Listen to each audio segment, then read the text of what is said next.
Okay, so we'll do this in stages. Sharp pencil.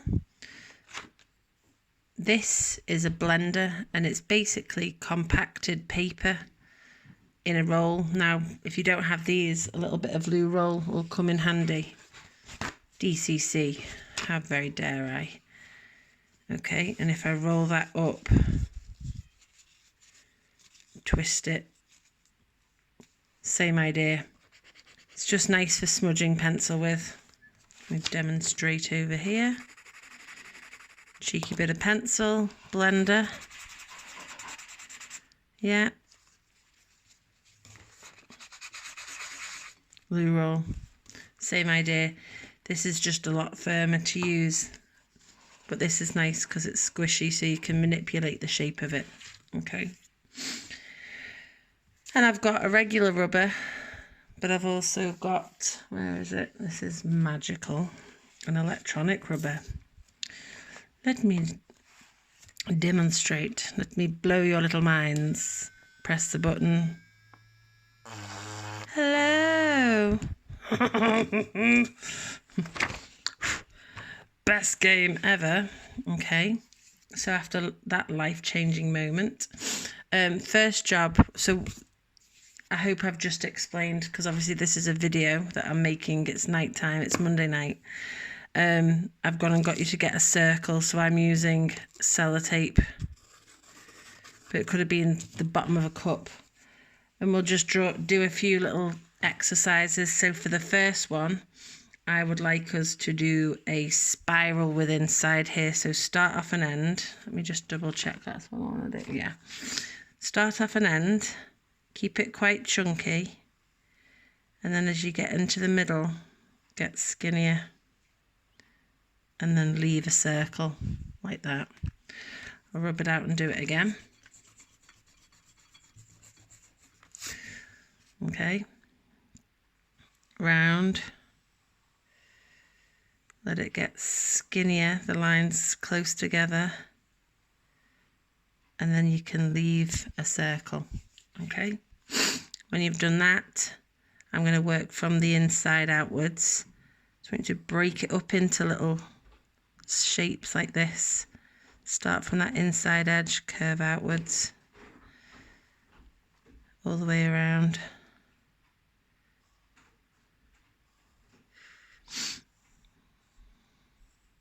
Okay, like so. Right, I'll let you catch up with that first.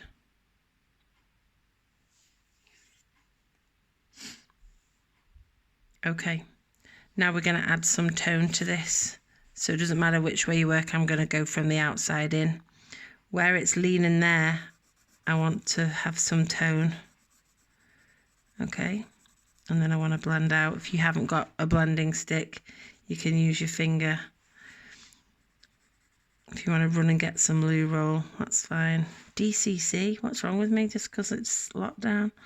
And then this outside edge, we're just going to shade a little bit in like that. Okay. So I'm going to get my little cheeky blender. I'm going to work as I go along. See, I've left that highlight there. Okay, next one. From your line, blend out. Again, you can use your finger. Outside edge. Pressing hard.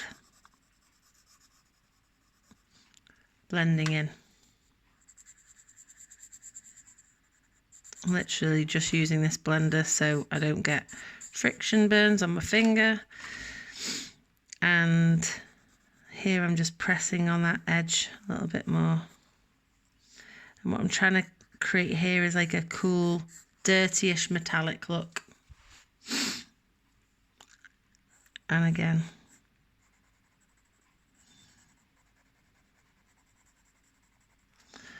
And you're going to follow that all the way around.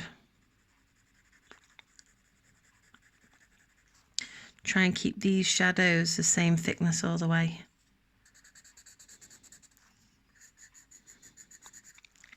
You notice I don't bother doing one there, it's just on this side. If you want to make it look like it overlaps, yeah.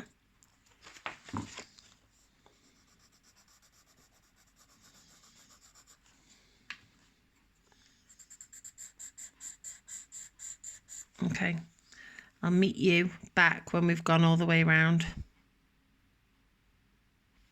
Okay, so I've gone all the way around my circle.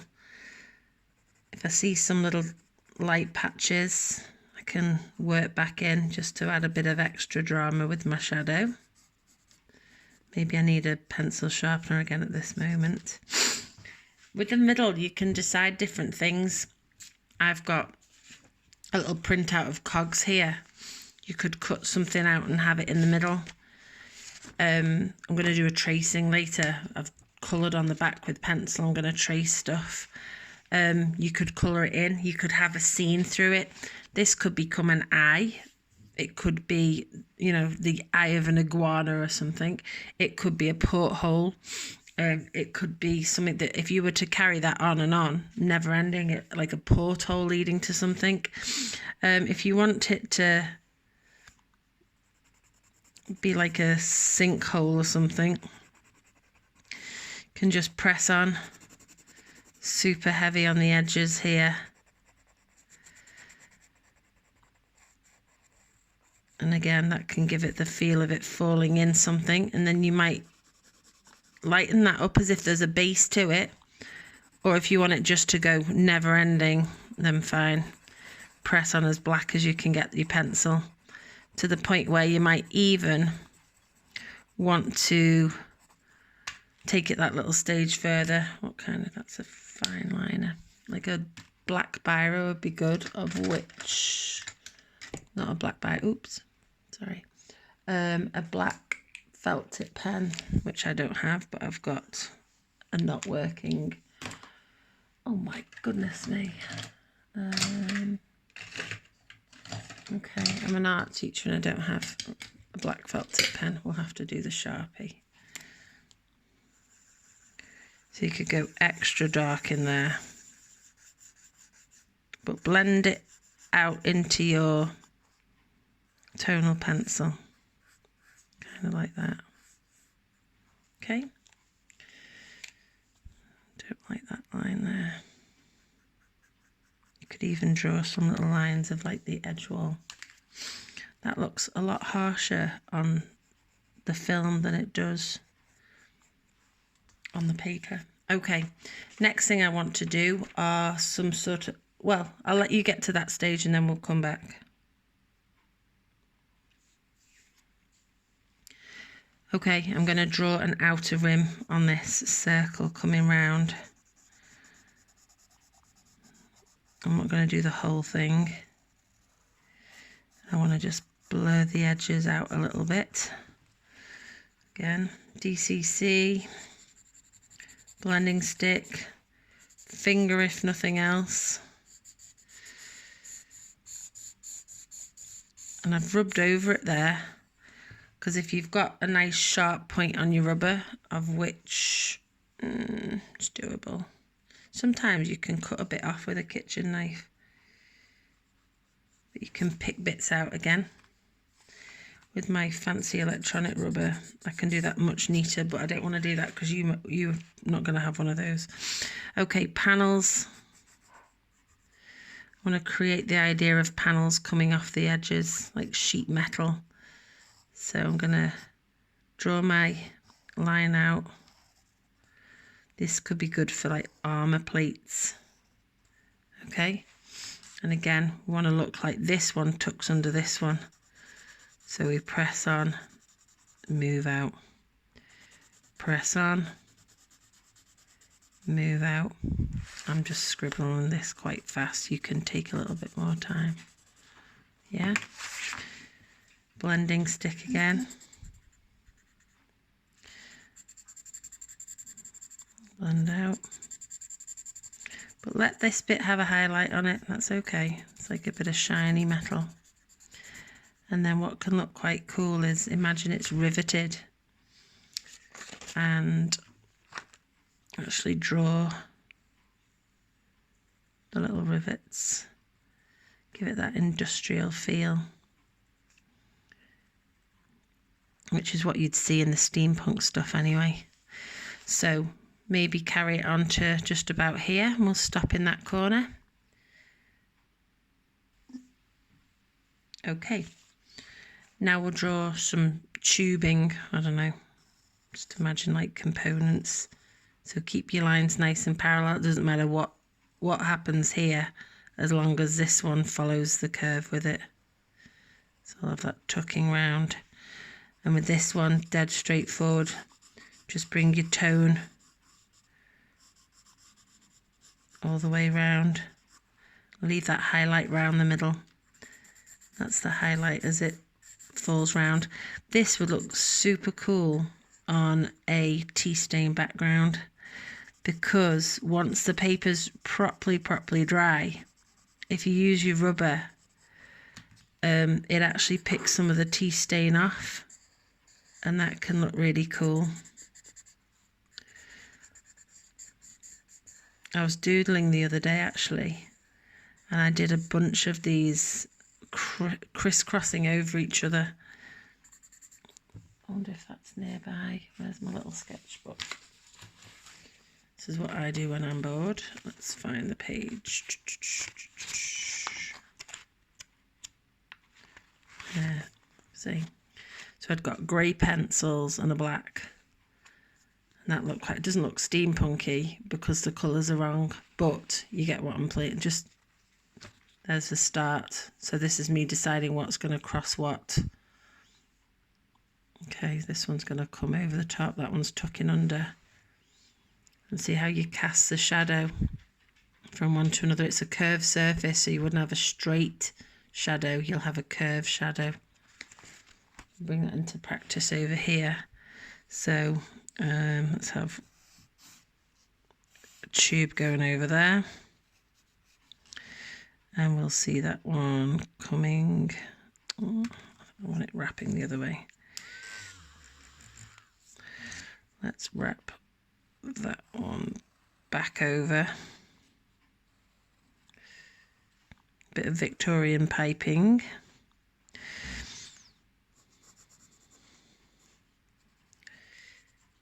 Okay, and then you'd blend that one out and around. I'm rushing this, but you can take your time doing softer blending. And then the shadow cast will be curved round from that. Curve round from the one going over it. And if I just grab my blending stick, which I have lost. How do I lose it? Sitting at the table. Oh, it's right there. Oh my gosh.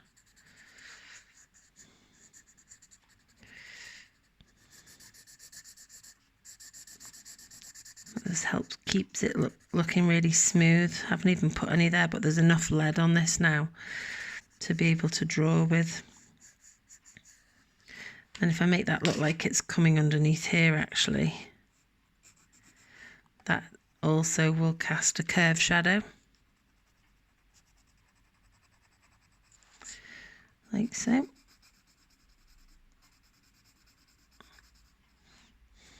Bit more drama, I think. Let's have it.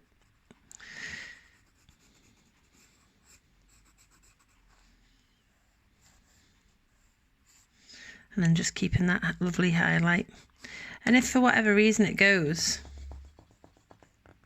you might have some darker ones, that's okay. But if you want to have, let me really smudge that in. Okay, there's over smudging.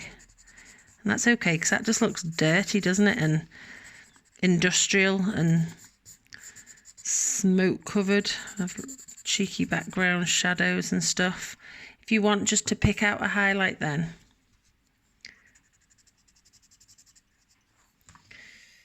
I'll just use my regular rubber. You can just sneak one out there, and it'll just, I can do a brighter one with this maybe. And it'll just pick the highlight off the top so it looks extra shiny. But you can see here how we're just building up different shading techniques to show this metal. And as I say, on a tea stain page or a coffee stain page, even better. Next thing I want to demonstrate is just adding some cogs. If you didn't want to go freehand, that's okay. Might not be feeling brave enough. So all I've done here is printed off something off the internet, and then I've looked for which bit. So if I want to work on this area here, that's where the lead needs to be. Get it as hard as you can. And you won't be able to do this bit now because you won't have printed anything out. But I'll just demonstrate. It's already pushed a bit off there because I was working on it before as a practice. So if I want to add some cogs coming in here, but not necessarily overlapping that, if I just I've got a bit of scrap here, put that over there, sit it over, and then for this one you might feel you'll get a stronger line with a biro. Let's make sure I'm on the right bit, and then I can draw my cogs overlapping. I'm rushing this a little bit. You will take more time than me.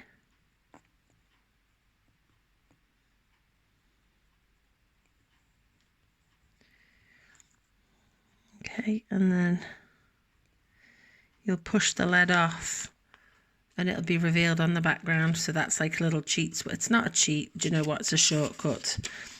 And it won't touch this bit because you're covering it up. So if I want some to come in here, I might have to cut this piece of paper. Or if you've got some, if you use sellotape, you're going to rip your paper, so maybe don't. I mean, it's not going to hurt because you can just rub it off if it overlaps. But that's an idea of how you can build up some steampunk techniques. And you can add them then to the outline of your beetle. Or, any insect, any animal. You might be doing an animal and not an insect. Okay, so I hope that little demonstration's helped. I'll pass you back to the other Mrs. Armitage who's speaking to you live.